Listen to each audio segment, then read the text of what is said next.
como o lar é importante para a própria construção do ser, né? Então, a gente fala de crianças, qual é o lar que a gente dá para as crianças? Existem algumas pesquisas que foram feitas em abrigos, onde existiam poucos ou nenhum estímulo, e isso afeta o desenvolvimento infantil. Muito. Isso vai afetar até como o sujeito se relaciona depois. A casa mostra algo do sujeito, algo muito particular nosso, que acaba sendo expressado em cada forma, em cada cor, em cada iluminação. Ela revela memórias, vai revelar as defesas, os excessos e o nosso modo de desejar. Hoje, aqui na Casa Brasileira, em Itu, nós estamos aqui para discutir personalização, como as memórias, os afetos, tudo está muito bem conectado, ao lado, é claro, das meninas gigantes que a gente ama de paixão. Olá, Ana, como é que você está? Olá, William. Estou muito animada para falarmos sobre personalização hoje. Vai ser um papo bom. Eu sou Ana Tampere, sou arquiteta. Eu também estou bem animada para essa conversa hoje. Agradecer, inclusive, ao Rodrigo, da Casa Brasileira Itu, por nos receber aí numa tarde deliciosa. Então, eu sou Paty Ottoni, curadora de arte. E eu, ao lado dessas gigantes, sou William Lafontini, psicanalista e sociólogo, e hoje a gente vai unir tudo que há de melhor do nosso entendimento, das nossas profissões, para discutir com você o que a personalização tem de importante para a psique, para o comportamento, para a arte e para a arquitetura. Vamos começar pensando junto, para a gente abrir esse bate-papo e esquentar o clima, que quando nós estávamos discutindo nos bastidores, veio aquela pergunta maravilhosa que a gente combinou que ia ser ótimo pensar nela, que é: qual casa, qual lugar, qual foi o momento que você entrou no ambiente e ali você adquiriu uma memória que permanece com você até hoje? Que lugar foi esse e qual memória você teve? Bom, eu vou começar, dizendo que é uma coisa interessante, Inclusive, quando eu fui pensar na minha casa hoje, trouxe essa memória, Uhum. E eu quis personalizar dessa maneira, que foi justamente a casa da minha avó, Então, hoje, quando eu pensei em fazer justamente um momento com a família, um espaço onde a gente pudesse estar ali reunido, eu pensei naquele fogão a lenha, que era justamente o cheiro da lenha, o barulho da lenha, E às vezes quando eu estou naquele espaço e eu olho, eu lembro muito dela. Eu lembro dela andando, eu lembro dela cozinhando. Então, isso é uma coisa que me traz muito, que me fez muito bem, Porque a gente lembra de tudo, com essa memória, Ana? Sim. Não só você ter o espaço, mas o aroma do local, as cores. Você vê que até a cor do fogão a lenha eu quis exatamente igual dela, É engraçado como isso mexe, É uma memória que te traz um aconchego, Exatamente. Aquela sensação de casa. De retorno, de abrigo, uma coisa engraçada. Vocês sabem que o meu, eu vou trazer uma memória contrária. A gente fala de casa e a gente fala de lar, e eu me mudei há 2 anos, da casa que eu morei durante 31 anos. E a gente levou o essencial, não levamos muito mobiliário, mas levamos todos os objetos pessoais. E hoje em dia, quando a gente ainda tem a casa, quando eu entro nessa casa, eu não sinto mais que ela é meu lar. Então, ao tirar o que personalizava ela pra gente, ao deixar ela só uma casa e não um lar, ela parou de representar esse aconchego, esse refúgio. Essa personalização que vocês... Que são os objetos pessoais, Como isso é incrível, Como a personalização, ela realmente tem esse poder. E agora eu falo assim porque é a minha grande especialização, é o que eu trabalho profundamente, que é transformar casas em lares. E eu acho que é justamente a personalização que é responsável por isso. Com certeza, William? Até assim, como identidade, que você tem mais autoridade para falar nesse assunto, como identidade para o indivíduo, isso é muito importante, para se sentir nesse abrigo, Sim, e por falar em abrigo, que a Ana está trazendo, embora um caminho contrário muitíssimo rico como exemplo, a gente pode pensar na casa vitrine e na casa abrigo. Quando a gente está falando da casa vitrine, a gente está falando de um indivíduo que sua psique está entoando em máxima a frase: o que vão pensar de mim? Eu lembro que a gente discutiu no primeiro episódio você falar sobre a casa totalmente de vidro. Exatamente. Do seu condomínio. Então ali a gente tem um sujeito que claramente, talvez inconsciente, óbvio, talvez nem tão óbvio assim, vamos pensar, né? Talvez haja ali um hedonismo real, mas existe ali o tônus do o que vão pensar de mim. Essa é uma casa que a personalização ela está indo na direção da vitrine. Né? Quando nós estamos falando de casa-abrigo, vai nascer a pergunta de como eu me sinto vivendo aqui. Eu lembro da sua discussão. Para quem não assistiu, inclusive, os outros demais episódios, a gente vai deixar o link aqui nos cards em algum lugar desta tela para você assistir os episódios anteriores, tanto no YouTube como no Spotify, porque você trouxe naquela discussão um assunto muito importante sobre a definição de lar. E nesse sentido, meninas, tipo a casa vitrine e a casa abrigo, como tanto a arte como a arquitetura vai pensar junto com o cliente final a importância de não tirar dele a ideia original dele, né? Porque a gente tem isso em discussão, mas ao mesmo tempo anunciar a ele que talvez o inconsciente dele está gritando mais enquanto vitrine do que abrigo. Isso não é uma dificuldade? É uma dificuldade, eu acho que eu entro um pouco antes da Paty dentro da obra, mas acho que a gente tem um ponto chave aí nessa questão que é fazer um briefing e conversar com o cliente de uma maneira profunda. Não basta a gente entender preferências estéticas, porque às vezes o cliente vai trazer isso e vai trazer às vezes referências, acho que até comentamos sobre isso, referências de que ele viu na Pinterest, internet, né? Que ele traz na internet, que ele nem sabe se tem a ver com ele. Então cabe a nós profissionais fazermos essa busca profunda e essa escuta ativa com cada cliente, porque para a casa deixar de ser uma vitrine para os outros e passar a ser abrigo, ela tem que abrigar rotinas, ela tem que abrigar os hábitos, o dia a dia, os hábitos, os hobbies de cada um. Com certeza. Então, eu acho que um exemplo que a gente tem muito claro é quando a gente olha para casas que, por exemplo, tem uma bancada de cozinha linda. Ai, quero minha bancada de cozinha maravilhosa, branquinha. Ah, mas eu sou uma pessoa que adora fazer um molho de tomate. Que adora tomar um vinho tinto. Então não é toda bancada branquinha que você vai poder ter dentro de casa. Exato. Isso pode estar lindo na referência, mas será que combina dentro do dia a dia? E isso muito na arte também, né, Paty? Porque personalizar com um quadro que não tenha nada a ver com você não vai te trazer esse sentimento, né? Então, e você estava falando do briefing antecipado, né? E é justamente isso, né? Porque eu também, juntamente com meu parceiro William, fazemos, né? Porque é a mesma coisa que você faz nesse sentido como arquiteta, mas é justamente uma anamnese aprofundada para a gente descobrir o perfil desse cliente, né? E um pouquinho mais até profunda nesse sentido, porque entra com o relatório de um psicanalista. Perfeito. Porque esse perfil, ele precisa ser identificado, né? E para saber, para eu poder não só produzir uma arte, mas também escolher uma arte, né? Para quem é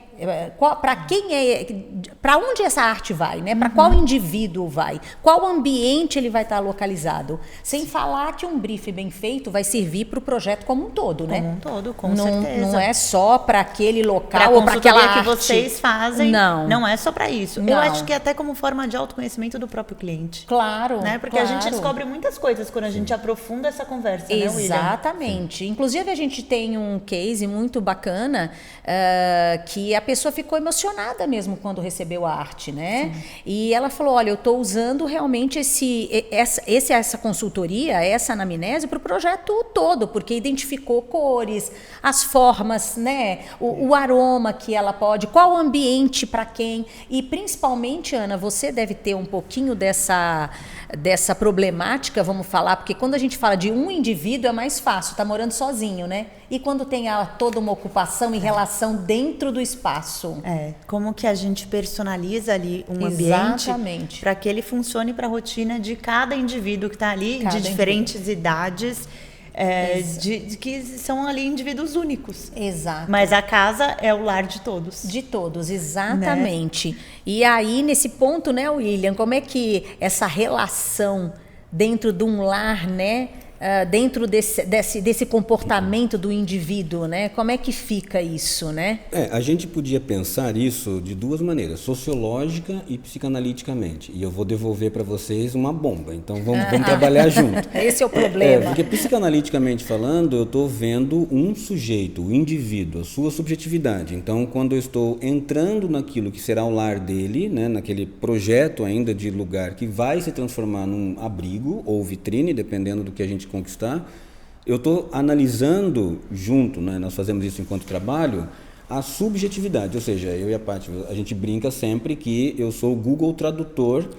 do cliente final com o arquiteto, no sentido de que o que eu estou lendo é aquilo que não foi dito, o que a psicanálise em si tem como maestria, né? Lembrando que a psicanálise ela não é voltada para definir como eu construo uma casa. Ela é voltada como uma escuta ativa para eu entender o sujeito, seus desejos, aquilo que recalca, aquilo que não é dito, aquilo que escapa. Então eu uso as ferramentas da psicanálise, que Freud nos abençoe, para a gente poder ter essa escuta ativa que tão foi importante para a gente reconhecer o sujeito. Aqui, beleza. Então, eu escuto primeiro e devolvo a um profissional que manifesta esse desejo subjetivo e abstrato em forma material, que é o arquiteto. Então, eu passo para o arquiteto, olha, este é um sujeito de leitura íntima tal. Né? A gente vai fazer essa anamnese. Agora, sociologicamente falando, a casa é um império da abstinência do mundo externo. Ou seja, dentro da casa eu posso também fazer valer leis próprias. Minhas opiniões políticas, minhas ideias, minha religião, minha cultura própria. Né? Até porque isso, legalmente falando, o nosso ambiente particular é onde a gente pode gestar o máximo da nossa opinião, que às vezes nem condiz com o mundo externo. Exatamente. Né? Mas que dentro do lar lhe é possível. Ali claro, é o teu a segurança que você tem. É a tua nação. Então você pensa o quanto que um lar ele é um implicador na formação de um sujeito para fora. Né? Tanto das crianças, dos adolescentes que crescem ali, da proposta, do objeto, que a gente sempre vai lembrar a fatídica pandemia, que mostrou que muitos lares se transformaram em verdadeiras cadeias. Ninguém suportava ficar dentro da sua própria casa. Não, foi um caos, né? Exato. Foi um caos. A personalização, ela estava ligada para ser instagramável, era confortável para foto, não para convivência. Então, você não tem um lugar que você possa sentar, e aí eu concluo com a gente poder sentar com os habitantes daquele ambiente e discutir as relações sociais que lá fora estamos experimentando e pesar na balança qual dessas regras a gente ainda vai fazer valer. Né? Lá fora, por exemplo, a gente pode dizer algo em torno de a minha opinião foi dada lá fora e ela não foi benquista, eu tenho um lugar para sentar, uma sala com a família, onde pai e mãe vai nos orientar, olha, essa opinião não é uma opinião boa para você dar lá fora, essa é uma opinião que... Ou seja... Mas são as relações, né? A gente esquece no final que tudo isso que eu disse é que um lar, um abrigo, ele é também um estado de convivência particular. Exato. Que eu posso gestar, de alguma maneira, exercícios protótipos para viver lá fora. Sim. Exato. É extraordinário que como as pessoas esquecem o que significa lar. E você trouxe isso, e como o lar é importante para a própria construção do ser. Né? Então, a gente fala de crianças, qual é o lar que a gente dá para as crianças? Existem algumas pesquisas que foram feitas em abrigos, onde existiam poucos ou nenhum estímulo, e isso afeta o desenvolvimento infantil. Muito. Isso vai afetar até como o sujeito se relaciona depois. Exato. Aí a gente está falando até dos neurodivergentes também. Exatamente. Hoje, muitas crianças com TDAH, né? Com toda a parte de ansiedade, né? De os TEAs, exatamente. E isso entra muito na personalização, porque a gente entende a personalização dentro da neuroarquitetura como o quanto a casa te atende, o quanto o espaço, né, te atende fisicamente e emocionalmente. Porque a gente fala de fisicamente, então espaços inclusive adaptados, porque cada um tem uma necessidade própria. Exatamente. E a gente fala também de emocionalmente. Então, como o William falou, e falamos até no outro episódio sobre casa-refúgio, quando você quer um sentimento, você quer ficar sozinho, você quer estar triste, como que o seu ambiente te dá esse acolhimento? Ou será que não? ambiente te superestimula. Ele te faz você ficar mais agitado. Ou te deixa você claustrofóbica, né? Toda a parte emocional, né? Exato. Porque até quando você tá mal ou passando mal, que é para onde você pensa, né? Se você tem esse lar, esse abrigo, é sua casa. É sua casa. Né? Então, ela precisa te atender dessa forma. Em todos os momentos, né? né? Em todos os momentos. Mas por isso mesmo que é imprescindível você, né, Ana? Você como arquiteta, você já tem toda essa expertise nesse sentido de trazer esse briefing aprofundado, né? Não são, o setor hoje ainda está engatinhando nesse sentido, né?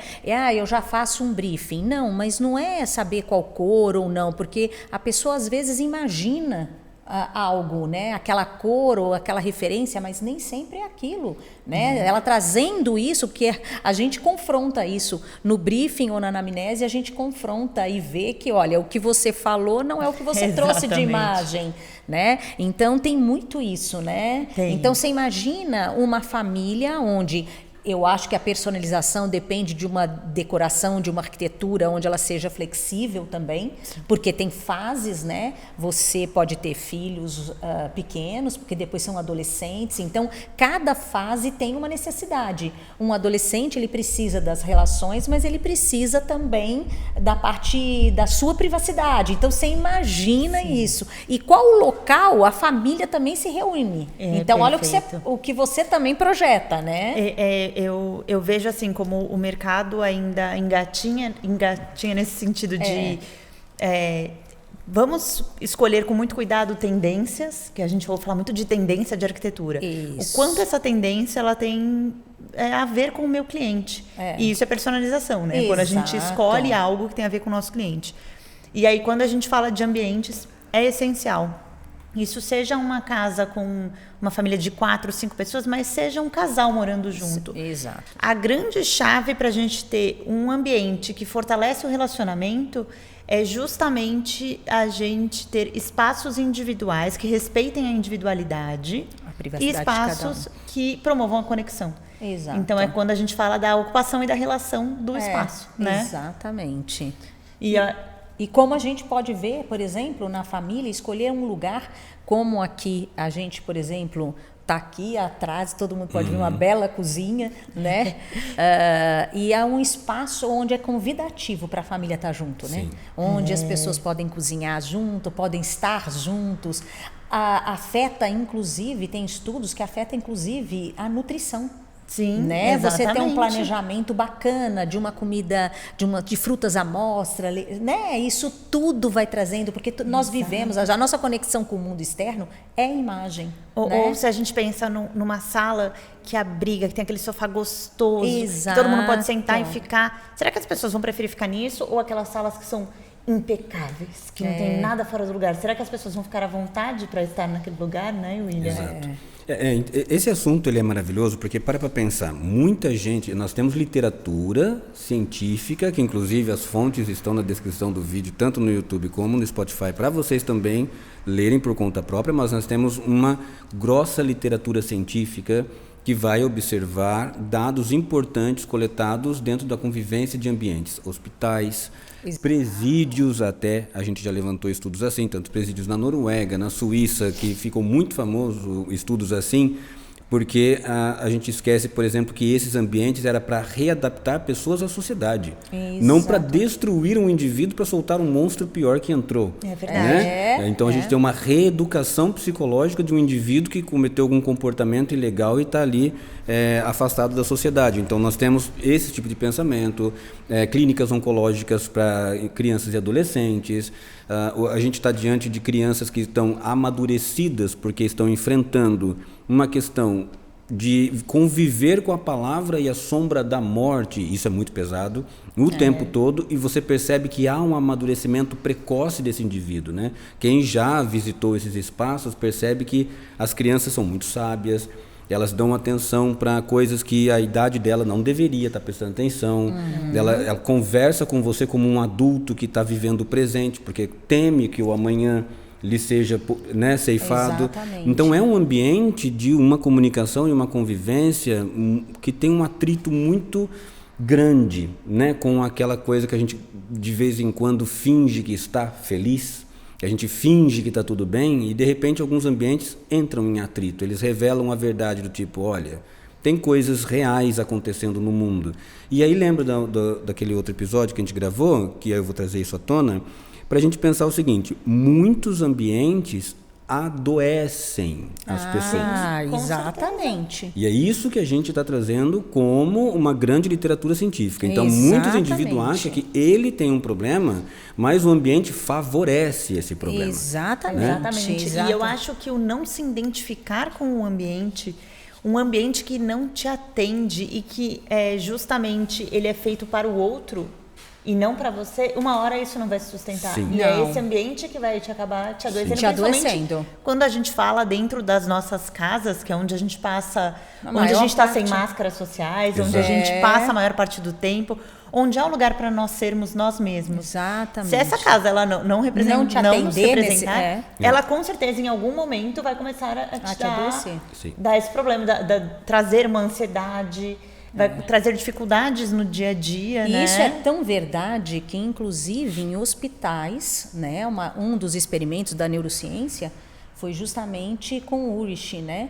Que é justamente, vamos trazer todo tipo da neuroarquitetura, todas essas variáveis, o que a gente pode fazer e comprovou, né, que um ambiente ele é um aliado terapêutico, gente. Para depressão, para um paciente que está ali, né, principalmente a pacientes oncológicos, os familiares. Tem um hospital em Londres até, a arquitetura dele, eu me esqueci o nome agora, mas a arquitetura dele é fantástica, maravilhosa, é toda voltada para a parte terapêutica, na parte oncológica, para os familiares, então muita biofilia. O que a gente precisa falar, né, que às vezes as pessoas a gente está comentando muito da parte emocional, mas vamos também falar, né, como é que a gente personaliza isso? É pensar não só, primeiro ponto, né, vamos falar um pouquinho disso, da anamnese do perfil desse cliente, para a gente poder ter essa resposta. Depois nós essa anamnese vai ter, né, o que a gente pode fazer? No meu caso, é trazer uma arte, porque para mim a arte é uma variável, né, que cria uma identidade mesmo, né, emocional, um link para aquele usuário. Mas a gente vai pensar na melhor cor, na melhor forma, né, num aroma agradável, porque toda casa tem um cheiro. Né? Toda casa ela precisa ser personalizada. São essas formas, né, Ana? E você falou de arte, eu lembrei muito de objetos também, né? Objetos, Como exato. é gostoso a gente entra numa casa e a pessoa, você entende a história da pessoa através da casa. Você olha um enfeite e ela fala, eu trouxe isso da viagem que eu fiz tal dia. Exatamente. Isso aqui foi um objeto que eu herdei da minha... Que gostoso que é ouvir isso. E eu quero contar uma coisa triste para vocês. Que eu já ouvi uma cliente falando que um arquiteto de um conhecido dela falou que não se usava mais objetos decorativos em casa. Que hoje era tudo minimalista, não precisava mais usar objetos decorativos. Meu Deus, Se a gente não usar objetos decorativos, o que a gente vai estar contando do nosso cliente? O que a gente vai estar mostrando disso? Eu acho isso muito problemático da gente trazer assim. Quando a gente trata os objetos pessoais do nosso cliente como algo que não deveria existir na casa dele, isso para mim, é muito problemático, porque a gente tira toda a personalização dele da casa. E acontece, né? Às vezes a pessoa acaba, ela se perde, por isso que o ambiente adoece, né? Sim, e o que é personalização em definição? A gente está falando de persona, adequar algo à minha persona. Primeiro que a gente tem que entender que personalidade não é uma coisa rígida. A gente muda. Tem dia que eu acordo, eu amo tons pastéis. Tem outro dia que eu acordo, eu penso, nossa, mas essa casa, se ela fosse preta, seria perfeita para mim. Porque o meu humor não é uma pedra, somos biopsicossociais, então a gente muda o tempo todo, ok? Mas grande parte da minha persona, ela não é rígida, mas ela é coerente, vamos chamar assim. Então eu tenho ali um gosto, eu tenho uma ideia, eu tenho uma expectativa que ela mora nas minhas oscilações. Quando eu estou falando de uma personalização, eu estou dizendo, por exemplo, se um arquiteto chega num cliente final e diz não se usa mais ornamentos como decorações, objetos e tudo mais, porque é minimalista, o que a psicanálise pensa sobre quem gosta do minimalismo? quem gosta do industrial, quem gosta da madeira, quem gosta da biofilia. Nós temos explicações plausíveis para isso quando a gente olha o sujeito. Que, por exemplo, o minimalista, ele pode, em alguma leitura mais grosseira, é claro que a gente não tem como dar diagnóstico assim, fechado, mas pode ser um indivíduo que ele gosta das coisas muito visíveis ao seu alcance, controle, a gente pode estar falando de persona nesse sentido. Já uma persona de biofilia, por exemplo, que está ligado com a natureza, a gente pode estar falando de um indivíduo que é cercado na sua memória afetiva de elementos naturais. Sejam animais, né? Tipo em chácaras e sítios com criações, aquela coisa toda. E que, por incrível que pareça, uma samambaia ali portuguesa já remete essa memória afetiva para esse indivíduo. E nós não estamos falando de memória com um local só. E aqui entra um outro estágio da personalização enquanto psique. Quando um arquiteto, então, personaliza a matéria para uma persona, entra nós que trabalhamos com essa pergunta da mente e vamos então indagar o seguinte: como que eu encaixo esse indivíduo nesse lugar material? Porque a personalização de uma casa é o sujeito mais somado à arquitetura. Não é abstraído da arquitetura, né? É somado à arquitetura. Então, uma arquitetura que é imposta por um arquiteto a partir da visão dele, que ele foi em Milão e voltou com uma expectativa universal de que aquilo funciona para ele. Sim. Porque o sujeito somado à personalização é nós virmos na casa brasileira, por exemplo, sermos rodeados desses elementos que não só inspiram, como a gente sai daqui pensando, nossa, eu adoraria uma sala assim, porque, né, aqui a disposição já é para causar essa inspiração, né, você que... Verdade. Exatamente. A gente já entra aqui e fica inspirado, mas por quê? Porque eu me somo ao local, eu estou me somando ao objeto, né? Eu estou sentando no sofá, ele me é confortável e eu já imagino, poxa, eu gostaria da minha sala assim. Eu certo, quero né? ter essa sensação. Exato. Né? Eu Replicar ela. Nossa, eu quero ter essa sensação quando eu chegar na minha sala. Mas isso quando a gente se identifica, porque pode ser que tenha alguém que venha aqui e fale Exato. que não gostou. E tá tudo bem isso. É essa a grande chave da personalização. Claro, É para claro. que cada um se entenda e que consiga fazer o seu ambiente do jeito que é dele. Exato. Né? É aquela coisa, o que esse objeto significa para você. Por isso que tem uma diferença aí, eu acredito, né? Falando aí para o William, nesse sentido da persona com a decoração minimalista, por exemplo. Eu estou dando um exemplo, né? Como você disse, é a pessoa que talvez goste desse controle, né? Mas isso também pode estar afetando ela emocionalmente, Sim. né? Porque ela também, no minimalismo, ela não conta um pouco dela. Sim. Ele não se sente confortável. Talvez né? uma pessoa com excesso de reservas de Exatamente. si, Que não quer mostrar quem é. que não quer mostrar E a quem pessoa é. e a pessoa não descansa. Será que a amígdala dela, né, aquela que fica sempre em alerta e fuga, será que não está sempre ligada? Né? Eu acho que até porque a gente, quando a gente fala de casas muito minimalistas, não, sem citar nomes, mas acho que todo mundo já viu algumas casas de famosas na internet que são brancas, todas brancas, tudo imaculado.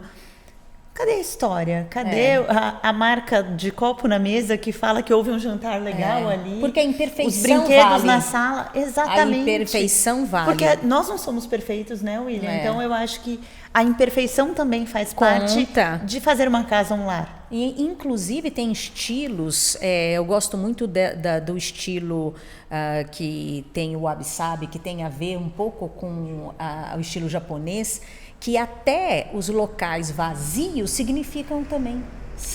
Tem significado, tem silêncio, né? Então isso é muito importante a gente colocar. E quer dizer, então, enfatizando, é muito importante, né? Eu acho que o mercado ele precisa cada vez se conscientizar que esse briefing aprofundado é para a gente poder realmente ter a resposta do perfil desse cliente, para a gente saber quem é, para justamente identificar o que você quer contar. né? Como a gente pode te auxiliar para ter um melhor mobiliário aconchegante para você, um ambiente acolhedor, onde você vai ter uma cor que te inspire, uma biofilia, uma forma, um aroma, uma iluminação. Gente, como isso é importante. Controle, produção hormonal tem a ver com a iluminação. Então, olha como é forte isso. Sim, eu acho que é o profissional do ambiente como uma ponte entre o que o cliente quer e o produto final, e não como um impositor de regras. Eu acho que essa é a grande chave de personalização para os nossos clientes finais. Exatamente. Né, William? Nesse sentido. Sim, o que a gente discutiu hoje, eu acho que de mais bonito nesse episódio foi a gente está definindo conceitos, né? A gente definiu o lar no último episódio, a gente está bem ambicioso. E nesse a gente está tentando definir a ideia de o que é, então, de fato, a personalização. Então, onde entra essa escuta ativa para a gente caminhar para um final desse episódio, que está muito gostoso discutir esse assunto. Eu estou aqui tendo algumas ideias na minha cabeça, pensando, a gente ainda tem que segurar muito a mão para não gravar 3 horas de podcast. É verdade. Mas assim, com tudo que a gente conversou hoje, eu penso que personalização, então, vai ser a soma. Vou pegar os elementos que vocês trouxeram. A arte, os objetos, a memória, os afetos, tudo isso dentro de um pacote customizado a se adequar ao sujeito que nós chamamos de cliente. Né?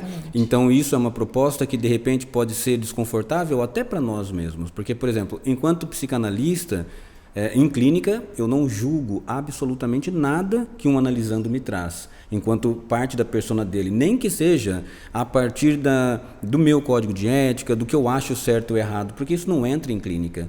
Né? Eu só consigo ver uma pessoa se eu permitir que ela se mostre sem julgamento.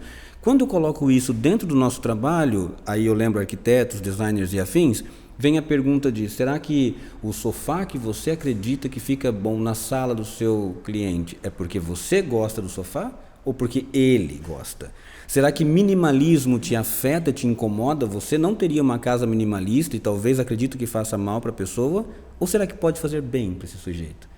Então, quando nós trazemos a psicanálise no meio disso, o que torna tudo um pouquinho mais robusto é o não julgamento para que o outro possa ter acesso ao que de fato significa personalização. O que é para a personalidade do sujeito. Por isso que a gente precisa largar todas as nossas crenças, tudo para escutar o outro, senão você não escuta. Né? Escuta ativa é o principal. É o principal. E se despedir de preconceitos e de vontades nossas.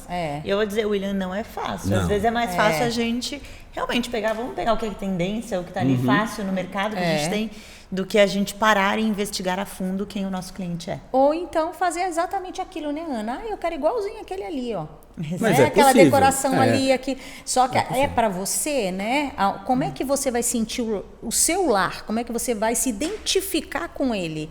Né? Então, é muito importante esse primeiro encontro, né? Essas primeiras etapas, a gente não pode pular. E eu insisto, o mercado precisa se conscientizar disso. Exatamente. Bom, então a gente pode chegar no fim pensando que se você vai contratar uma arquiteta como a Ana, por exemplo, uma curadora de arte como a Paty, acho que você deve se propor a namorá-las temporariamente. Eu vou explicar como. Assim, quando a gente está apaixonado por uma pessoa, uma das coisas que a gente mais pesa quando a gente vai ter um relacionamento, a gente pesa, eu gosto da pessoa porque ela me ouve, porque ela presta atenção no que eu estou falando, porque eu falo uma coisa hoje, aí no outro dia ela me leva para jantar num lugar que eu tinha dito há 2, 3 semanas atrás. Isso não é só romântico, isso é aceitação, identidade e validação. Então procure profissionais que valide a sua fala, que tenha escuta ativa, que escuta para entender e não para responder. Certo, meninas? Certíssimo. Muito obrigada, Nossa, gente. Foi uma ótimo. Vez, um papo muito gostoso. E eu queria também agradecer aqui o Rodrigo, né, da Casa Brasileira Itu, que nos cedeu o espaço aqui, lindo, maravilhoso. Vamos ter uma tarde deliciosa, onde a gente está numa gravação aqui do nosso episódio, né? E eu queria também falar que tem um livro da Priscila Benck e da Gabriela Sartori que vale a pena, Ambientes que Inspiram, né? Esse é um livro que faz parte da gente poder ter uma leitura para saber, né? Exatamente como funciona, o que a neurociência evidencia hoje que faz bem para o indivíduo. Pensar melhor nesse ambiente, já que a gente vive 90%, né, em ambientes fechados, então a gente precisa viver bem, né? Precisa se identificar para isso. Acho que é a leitura base para quem quer começar na neuroarquitetura. Para quem quer começar, então eu aconselho os arquitetos, por favor, né? E nunca esquecer de uma anamnese bem aprofundada, né? Agradecer também o pessoal da Fato Modas. Da Fato está Modas. vestindo eu e Paty. Nossa, Fato, outra coisa, falaremos num próximo episódio, né? Falaremos sobre a segunda pele, né? Sobre principalmente ambientes corporativos, como autoestima, né? Realmente essa segunda pele tem a ver com a nossa identidade, né? E com a marca, o propósito da marca, todo mundo, né, se sentindo pertencente a essa marca. Então isso é muito importante. A gente agradece, né, a Fato Modas e a Revestile, né? E a Revestile, que também tem pisos, revestimentos e um atendimento super personalizado, inclusive com uma arquiteta que está falando com você. Que vai ajudar vocês na personalização da casa. Tá ótimo. Muito obrigada. Gente. Foi ótimo. Obrigado, gente. Até a próxima. E até mais.